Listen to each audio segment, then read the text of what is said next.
L'idée de Michelin sur ce projet était de s'investir dans la culture custom en y apportant quelque chose de nouveau. Naturellement, on s'est concentré sur notre cœur de métier, le pneu, qui est très rarement customisé dans le monde de la préparation.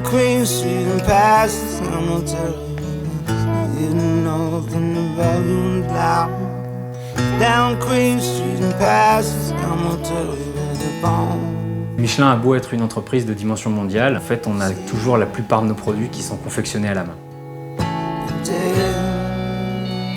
Pour les préparateurs, ils sont toujours obligés de choisir quelque chose dans le commerce qui ne colle pas forcément avec la ligne de la moto. La conception a démarré au service design.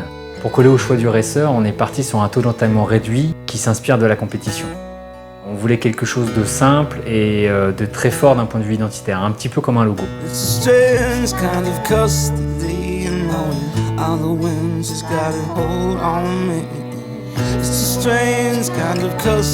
Comme on partait sur l'idée de mouvement et de vitesse, on s'est inspiré d'un motif qui reprenait les turbines d'avion.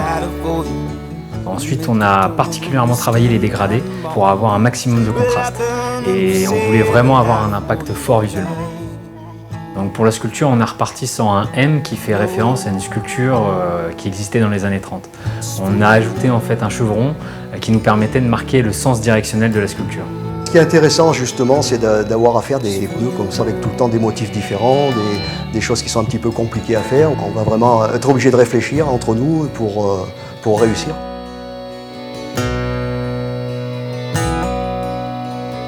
So the wind won't blow it all away.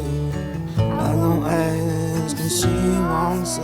Avant de réaliser la version définitive, et comme c'était une démarche vraiment nouvelle pour nous, on a réalisé de nombreux tests avec nos services internes pour arriver à un résultat très original.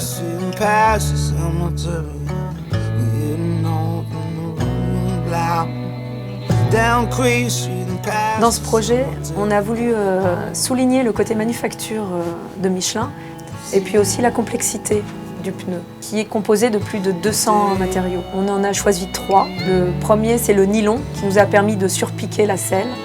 Le nylon, c'est ce qui va donner l'endurance du pneu et qui va aussi permettre de l'empêcher de se déformer à haute vitesse. On a aussi percé les vis avec du fil laitonné. Donc ça, c'est une pratique qu'on peut retrouver dans le milieu du dragster. Et enfin, on a recouvert les cale-pieds de caoutchouc. Alors le caoutchouc, c'est vraiment l'élément phare du pneumatique. C'est ce qui va donner toutes les propriétés d'adhérence et permettre le freinage.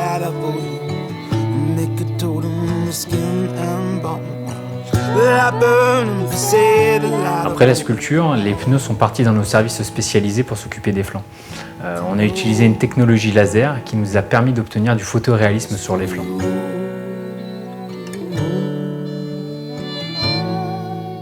Aujourd'hui, notre vraie plus-value dans le monde du custom est de pouvoir apporter au préparateur la touche finale, un pneu unique.